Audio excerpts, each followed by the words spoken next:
राज सभा रघु राज विराज।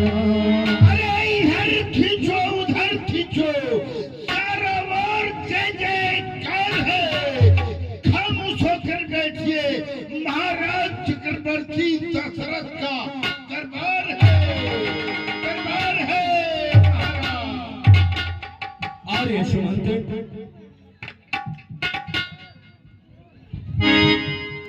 महाराज यह बतावे राज्य का क्या समाचार है? पृथ्वीराज, राज का समाचार सब अच्छा। गौशालाएं, पाठशालाएं सभी सुचारित रूप से चल रहा है। हाँ पृथ्वीनाथ। प्रजा को कोई कष्ट तो नहीं है? नहीं पृथ्वीनाथ। राज्य में कोई कोलाहल तो नहीं है? नहीं महाराज, कोई कुछ भी नहीं है।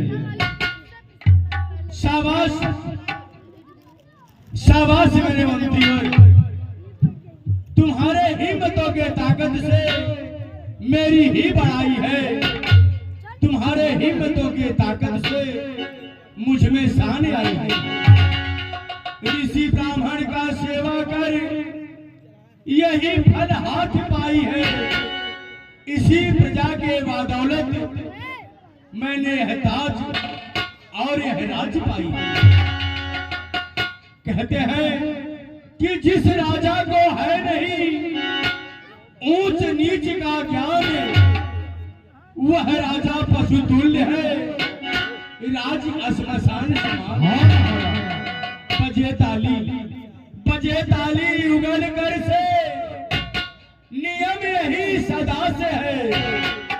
यदि राजा खुश प्रजा से है तो प्रजा भी खुश राजा से है। जब जड़ ही खोखला हो तो पत्ता कब हरा होगा? न राजा का भला होगा न प्रजा का भला। जब से प्यारे रामचंद्र जी अपने चारों भाइयों सहित जनकपुर से ब्याह कर अयोध्या में आए हैं, मैं देख रहा हूं सभी पुरवासियों का, अयोध्या वासियों का राम के प्रति प्रेम बढ़ता जा रहा है। और राम के प्रति स्नेह और प्रेम बढ़ता जा रहा है। और राम में भी कुछ ऐसे गुण हैं, ऐसे स्वभाव है जो एक राजा का होना चाहिए। हाँ महाराज, ये तो बात है। दर्पण सेवक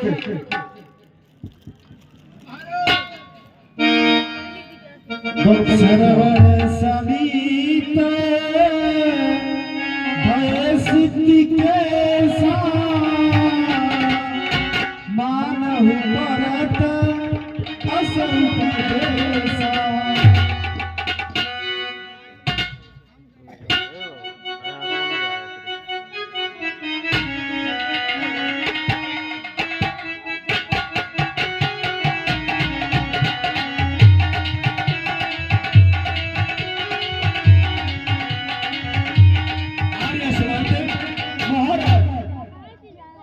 आता है ग्रीष्म काल, सुंदर बसंत ऋतु आती है, तैउड़ाई पर आ गई ओस, अब वृद्धावस्था।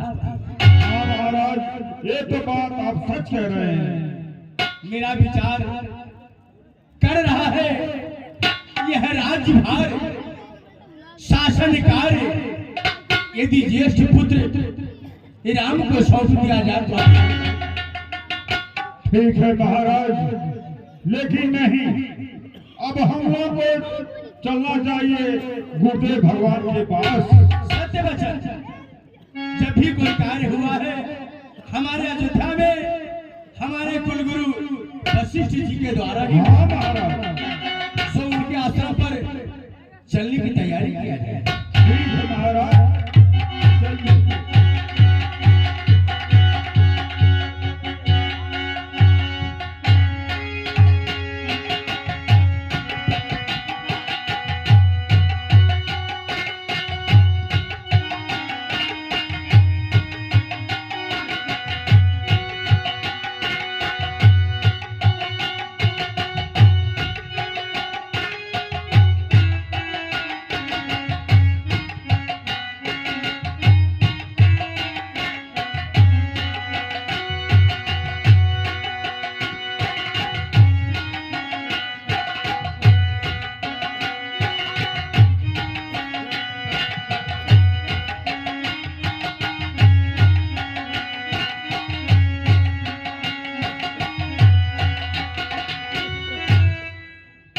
गुरुर् ब्रह्मा गुरुर्विष्णु गुरुर्देव महेश्वरम गुरु साक्षात परब्रह्म तस्मै श्री गुरुवे नमः। योमस्तु तथास्तु।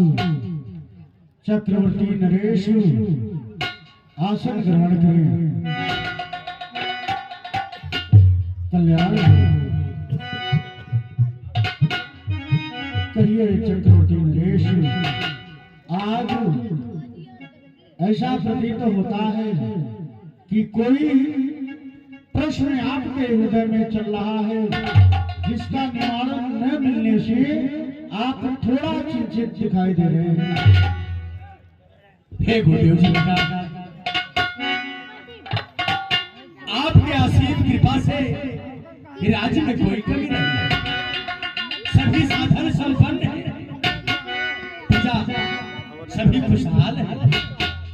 प्रजा में बल्कि जब से प्यारे रामचंद्र जी चारों भाइयों सहित जनकपुर से ब्याह कर अयोध्या में आए हैं, राम के प्रति प्रेम और स्नेह बढ़ा जा रहा है।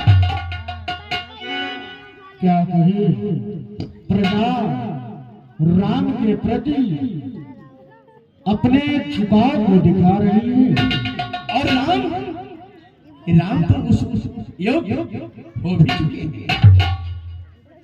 मैं कुछ अपने विचार आप स्पष्ट कहिए कि आप कहना क्या चाहते हैं। गुरुदेव उतरता है सिर से अब मेरे प्रेत जवानी का, देखिए सूखता जाता है यह अपना खेत जवानी का। वृद्धावस्था रानी है, तरुणावस्थावादी है, मेरे सोने ही सोने में हो रही चांदी है चांदी। जब ब्रह्मचर्य को पूर्ण किया तो रहा गृह के शयन, अब लेकर वान वस्त्र शीघ्र पहुंचू संन्यास आश्रम। पिछले पुरखों के समान प्रभु मुझे तपोवन जाने दे, हो गया राज्य के योग्य राम, अब उसको राज्य चलाने दे। हे चक्रवर्ती नरेश, आपके इस विचार से मैं भी वो सहमत। पुत्रों पर डाले राजभार सच्चे राजाओं का धर्म है, चौथापन परमात्मा को दे सच्चे गृहस्थों का कर्म है। परंतु राजन, आप एक ही मार्ग गलती पर हैं, बस ये कही बात गलती पर है कि तपस्या करे जाकर बनोगे। अरे क्यों ना एकांत जगह बनावे, स्वयं जब आपके घर ब्रह्मानंद है। राजन, कहिए गुरुदेव जी। यदि आप रामचंद्र को अयोध्या का राजा बनाना चाहते हैं तो सबसे पहले यह विचार अपने प्रजावासियों के बीच रखें, क्योंकि राजा और प्रजा दोनों का संबंध अच्छा होना चाहिए। जिस प्रकार से आपने, आपके पूर्वजों ने अयोध्या के प्रजावासियों को अपनी संतान की तरह माना है, यह मुझे पूर्ण विश्वास है।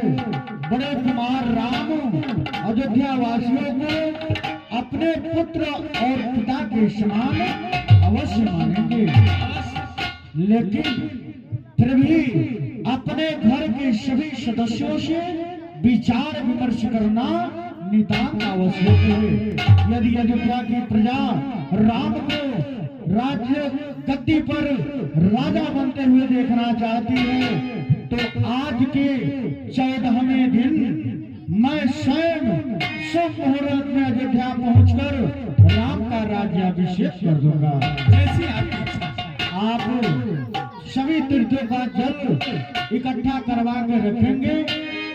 प्रकार के पुष्प की आवश्यकता पड़ेगी, चंदन कुमकुम दूब हल्दी दही सारी व्यवस्थाएं पूरी हो जाएंगी।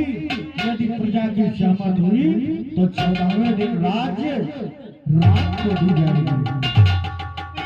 जैसे आप दीजिए। कल्याण क्या दीजिए? कल्याण